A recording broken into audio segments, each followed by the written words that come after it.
F-35 fighter jet की जांच करेगी British team. Hello guys, welcome to my YouTube channel. आज हम बात करेंगे F-35 फाइटर जेट की, जो कि ब्रिटेन का फाइटर जेट है।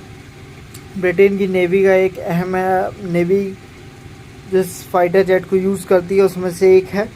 और कुछ समय पहले ही यह केरल के तिरुवनंतपुरम में इंटरनेशनल एयरपोर्ट पर इमरजेंसी लैंडिंग कराई गई थी इसकी, और यह अभी भी केरल में ही खड़ा हुआ है। तो क्या रीज़न है इस फाइटर जेट के इमरजेंसी लैंडिंग के? क्या फ्यूल से रिलेटेड कोई प्रॉब्लम है, या फ्यूल ख़त्म हो जाने के बाद कारण इनको खड़ा किया गया है, या कुछ तकनीकी खराबी है? तो आज हम इस बारे में जानेंगे। तो ब्रिटिश रॉयल एयरफोर्स का fighter jet F-35B lightning 2 steel 14 जून को रात से केरल के तिरुवनंतपुरम इंटरनेशनल एयरपोर्ट पर खड़ा हुआ है, जो कि काफ़ी एडवांस फाइटर जेट से नॉर्मली फाइटर जेट्स में ऐसी खराबियां देखने को नहीं मिलती। फ्यूल की कमी के कारण जेट की यहां इमरजेंसी लैंडिंग हुई थी, ऐसा कहा जा रहा है, लेकिन मेन रीज़न किसी को नहीं पता, और मतलब पता है लेकिन बताया नहीं गया। जांच में तकनीकी खामी भी सामने आई है, ऐसा कहा जा रहा है। एनडीटीवी की रिपोर्ट के मुताबिक देखा जाए तो ब्रिटिश नेवी की 30 सदस्यों वाली टीम जेट के स्पेयर पार्ट्स लेकर जल्द ही केरल पहुंचेगी। ब्रिटिश इंजीनियरों की एक टीम और एक पायलट को साइट पर पहले पहुंचाया गया था, लेकिन उनके कई प्रयास के बावजूद जेट को टेक ऑफ कमांड नहीं दी जा सकी। मतलब जेट अभी फ्लाई करने की हालत में नहीं। टीम भारत कब आएगी, फ़िलहाल इसकी जानकारी नहीं दी गई है। मतलब न्यूज़ को इसकी जानकारी नहीं दी गई है। सोशल मीडिया पर इसकी फ़िलहाल कोई जानकारी नहीं है। इससे पहले ब्रिटिश रॉयल एयरफोर्स को एयर इंडिया ने अपने हैंगर में रखे जाने की परमिशन दी थी, लेकिन ब्रिटिश रॉयल एयरफोर्स इसके लिए राज़ी नहीं हुए। ऐसा इसलिए कि उसे अपनी तकनीक के लीक होने का डर है, कि कोई भी कंट्री होगा जब वो अपने सीक्रेट अपने तक ही रखना चाहेगी। दरअसल F-35 ने हिंद महासागर में एक सॉर्टी के लिए एयरक्राफ्ट कैरियर से उड़ान भरी थी, लेकिन फ्यूल कम होने के कारण इसने इमरजेंसी लैंडिंग की थी। जेट रात 9:30 के करीब तिरुवनंतपुरम इंटरनेशनल एयरपोर्ट पर सुरक्षित लैंड हुआ था। इंडियन एयरफोर्स ने कहा था F-35 के रास्ता बदलने की यह सामान्य घटना है, हमें इसकी पूरी जानकारी है। जेट को सभी प्रकार की सहायता दी जा रही है और हम सभी एजेंसियों के साथ समन्वय में हैं। फिलहाल विमान एयरपोर्ट पर खड़ा हुआ है और ब्रिटिश टीम इसकी जांच करेगी। लोकल मीडिया का दावा, अपने कैरियर पर वापस नहीं लौट सका जेट। तो लोकल मीडिया में दावा किया गया है कि F-35 में समुद्र की खराब स्थितियों के कारण लगभग 100 समुद्री मील दूर अपने एयरक्राफ्ट कैरियर, जो ब्रिटेन की रॉयल नेवी का कैरियर है, उसमें नहीं पहुंच सका। नतीजतन इसने तिरुवनंतपुरम में लैंडिंग की परमिशन मांगी थी, क्योंकि भारत सरकार ने लैंडिंग की परमिशन दे दी। F-35 अमेरिका का 5th जनरेशन का लड़ाकू विमान है, 5th जनरेशन का, काफ़ी एडवांस। इसे लॉकहीड मार्टिन कंपनी ने डेवलप किया है। इस प्लेन को 2006 से बनाना शुरू किया गया था। 2015 में यह अमेरिकी वायुसेना में शामिल हुआ था। ये पेंटागन के इतिहास का सबसे महंगा विमान है। पेंटागन गाइस अमेरिका की हथियार बनाने वाली कंपनी है, पेंटागन। F-35 फाइटर प्लेन का औसतन $82.5 मिलियन, करीब 715 करोड़ रुपए खर्च करता है। भारतीय नौसेना के साथ युद्धाभ्यास भी किया गया था। तो रिपोर्ट्स के अनुसार यह स्टील्थ विमान ब्रिटेन के HMS prince of Wales carrier strike group का हिस्सा है। यह इंडो पैसिफिक क्षेत्र में काम कर रहा था और हाल ही में इसने भारतीय नौसेना के साथ संयुक्त समुद्री अभ्यास पूरा किया था। F-35 लड़ाकू विमान है। इसकी खासियत देखें तो एक साथ सैकड़ों टारगेट पर अटैक कर सकता है। रडार की पकड़ से बाहर इतनी स्पीड होती है इसमें।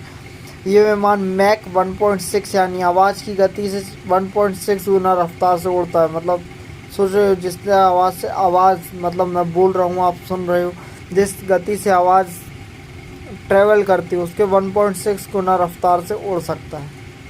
इसकी टॉप स्पीड 1930 किलोमीटर घंटा है। यह पूरी तरह से हथियारों और फ्यूल का पेलोड लेकर भी इस स्पीड तक पहुंच सकता है। इनमें active electronically scanned array AES है, जिसे शॉर्ट फॉर्म में कहा जा सकता है। AES रडार लगा है जो एक साथ सैकड़ों टारगेट को ट्रैक कर सकता है और निशाना लगाकर अटैक कर सकता है सब पर एक साथ मैनी टारगेट्स। इसमें distributor aperture system DAS sensors का एक नेटवर्क है जो पायलट को अपने आसपास 360 डिग्री का व्यू देता है, कि पायलट को एक अच्छा व्यू मिल जाता है देखने के लिए। इसमें electro optical targeting system EOTS है जो टारगेट को ट्रैक करने और लोकेट करने में मदद करता है। ये तकनीक दिन और रात दोनों तरह के ऑपरेशंस के लिए डिज़ाइन की गई है, तभी तो इसको 5th जनरेशन का एयरक्राफ्ट भी कहा जाता है। Single seat stealth multi role fighter jet है जो बिना रडार के पकड़ में आए दुश्मन से छुप सकता है। साथ ही एक समय में कई तरह के सैन्य मिशन को अंजाम देने में भी ये सक्षम है।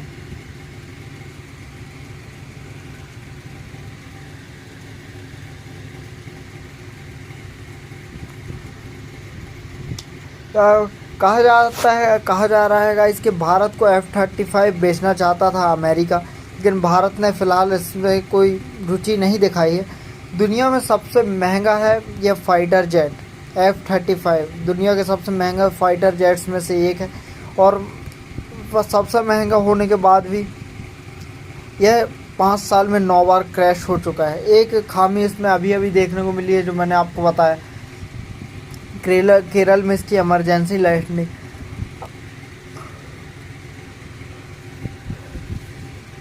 अमेरिका और दुनिया के सबसे अमीर व्यक्ति, इनके पास सबसे ज़्यादा पैसे हैं, इनोल्ड मस्क, जिसके बारे में आप जानते ही होंगे, उन्होंने इस फाइटर जेट को कबाड़ कह चुका है।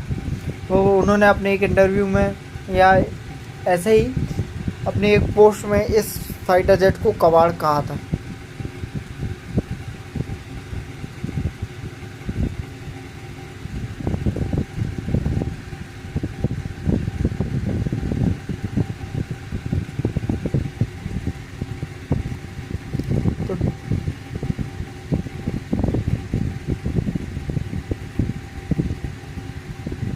और भी 3 तरह के वेरिएंट आते हैं F-35 में, उसमें से एक है F-35A, B, C, ये 3 जनरेशन के आते हैं। तो F-35A में एक ही खासियत देखें तो इसकी कीमत है 883 करोड़, लेंथ 51 फीट है, हाइट 14 फीट और विंग स्पिन 35 फीट, स्पीड 1975, तीनों की सेम ही स्पीड है। वेपन लोड 8100 kg F-35A में।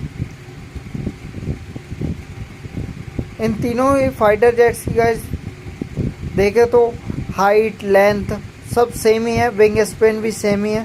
F-35C में बस थोड़ा सा डिफरेंस देखने को मिलता है कि विंग स्पिन 43 होती है। बाकी F-35A की जो कीमत है वो 883 करोड़ है, F-35B की कीमत 712 करोड़ और F-35C की कीमत 944 करोड़, जो कि बहुत ही एडवांस फाइटर जेट्स है। सालाना, और सिर्फ इनको ख़रीदना ही नहीं, इनकी मेंटेनेंस का खर्च भी बहुत होता है। इनको सालाना 53 करोड़ मेंटेनेंस लगता है इनको देखभाल में, और हर घंटे उड़ान में खर्च होंगे 30 लाख। मतलब आपने 1 घंटे उड़ान भरी और 1 घंटे में आपने 30 लाख खर्च कर दिए। मतलब देख रहे हो गाइस, मतलब कंट्रीज़ के पास इतना पैसा जिसकी कोई लिमिट नहीं। ड्रोन टेक्नोलॉजी के आगे फाइटर जेट्स पुराने। रूस यूक्रेन जंग में देखा, ड्रोन टेक्नोलॉजी से युद्ध लड़े जाने का तरीका बदल गया है। फ्रंट लाइन पर फाइटर जेट्स की बजाय ड्रोन से हमला करना आसान है। रूस यूक्रेन युद्ध में फ्रंट लाइन के पास एंटी एयरक्राफ्ट सिस्टम लगे होने की वजह से फाइटर जेट्स का हमला कर पाना मुश्किल है। ऐसे में छोटे और बेहद कम कीमत वाले ड्रोन सबसे घातक साबित हुए, क्योंकि अब वॉर का तरीका भी बदलता जा रहा है। इलोन मस्क ने कहा था कुछ बेवकूफ़ अभी भी F-35 जैसे लड़ाकू जेट बना रहे हैं, जो कि अभी मैंने कुछ देर पहले बताया है कि अब वॉर का जो तरीका है गाइस चेंज हो गया है। पहले सोल्जर्स वॉर लड़ा करते थे, बट अब टेक्नोलॉजी वॉर लड़ती कि इसके पास कितनी टेक्नोलॉजी है, ये वॉर होती है। अब वॉर चेंज हो गई। पिछले 5 साल में 9 बार क्रैश हो चुका है F-35। तो पहले यह 2020 में यह फर्स्ट बार क्रैश हुआ था F-35A। यह क्रैश हुआ था अमेरिका के फ्लोरिडा में। लैंडिंग के दौरान सिस्टम फेलियर और डिज़ाइन की खामियों के चलते क्रैश हुआ था। फिर इसमें चेंजेस भी किए गए कहा जाता है। दूसरा क्रैश 29 सितंबर 2020 में हुआ था थर्मल कैलिफोर्निया में, अमेरिका में ही। रिफ्यूलिंग के दौरान हवा में KC-130 से टकराकर क्रैश हो गया था। ये था F-35B। तीसरा क्रैश हुआ था 17 नवंबर 2021 में, भूमध्य सागर में हुआ था। F-35B aircraft carrier fighter jet 35 था। 17 नवंबर 2021 में तीसरा फाइटर जेट F-35B क्रैश हुआ था भूमध्य सागर में। एयरक्राफ्ट कैरियर एलिजाबेथ से टेक ऑफ के दौरान क्रैश हो गया था। इसमें भी कुछ तकनीकी खामियां बताई गई थी। चौथा क्रैश हुआ था 4 जनवरी 2022 में, ओसान एयरबेस साउथ कोरिया में हुआ था ये क्रैश। और ये फाइटर जेट था F-35A जनरेशन। सिस्टम के फेलियर की वजह से इमरजेंसी बैली लैंडिंग हुई।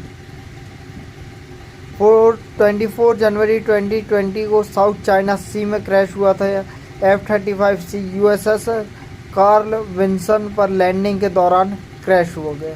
मतलब ये एयरक्राफ्ट में लैंडिंग के दौरान क्रैश हुआ था। 19 अक्टूबर Hill air force base Utah, America में ही 6th बार क्रैश हुआ था F-35A जनरेशन का। एयर डेटा सिस्टम में गड़बड़ी की वजह से पायलट ने प्लेन पर नियंत्रण खोया और क्रैश हो गया। 7वां क्रैश जो हुआ था वो 15 दिसंबर 2020 में हुआ था।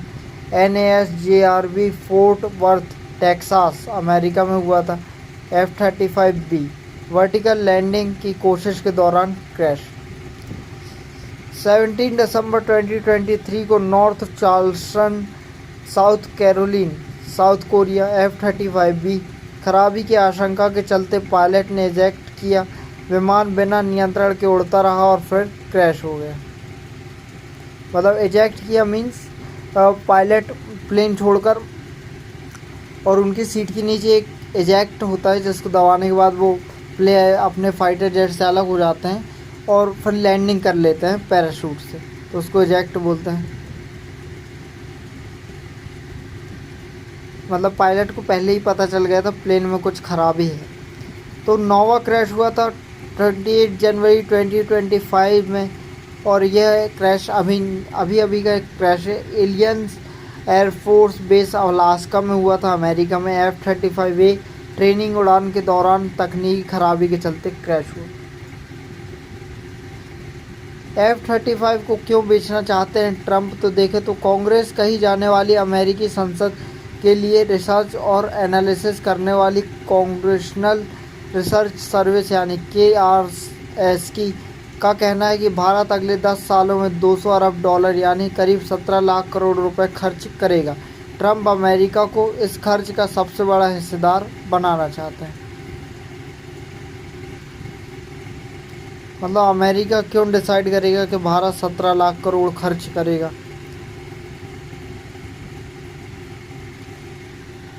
अमेरिका से पहले रूस 5वीं पीढ़ी के US सुखोई 57 बेचने की पेशकश कर चुका है। ऐसे में तमाम उत्पादों पर आयात शुल्क बढ़ाने का दबाव बनाकर ट्रंप भारत से यह डील करना चाहते हैं। भारतीय वायुसेना को विमानों की 42 स्क्वाड्रन की ज़रूरत है। इसके बजाय वायुसेना के पास 31 स्क्वाड्रन है। इसमें भी सक्रिय स्क्वाड्रन की संख्या 29 ही है। मिग 29 बाइसन की 2 स्क्वाड्रन इसी साल रिटायर हो जाएगी।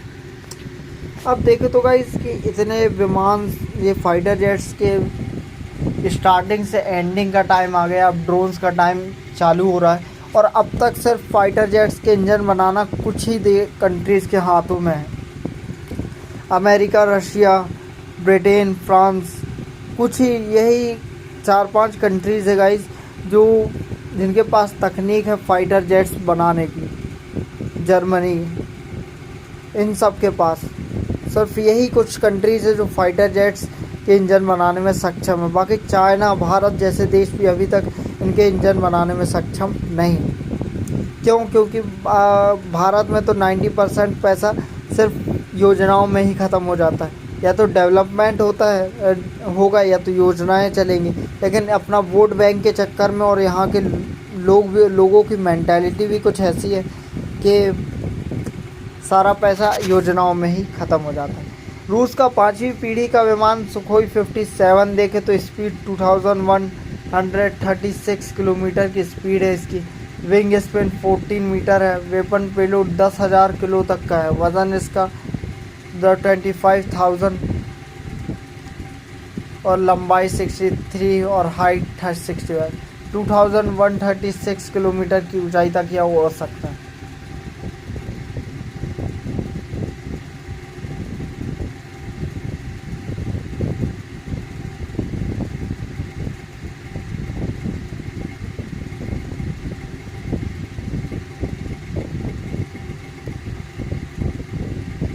जो कि काफ़ी एडवांस है। अगर हम कंपैरिजन करें तो वेपन पेलोड इसका 10,000 किलो है। और जबकि F-35 का अगर देखें तो इसका वेपन पेलोड 8,100 किलो है। मतलब 8,000 किलो ले सकता है और वो 10,000 किलो। इसकी स्पीड 1975 है। और रशिया की देखें तो 2000। मतलब रशिया बहुत एडवांस है गाइस, ऑलरेडी डेवलप्ड। मतलब सबसे ज़्यादा पैसा खर्च करता है टेक्नोलॉजी में। जो एक ही कंट्री जो दम लगा रखती है रशिया से लड़ने का, रशिया है गाइस।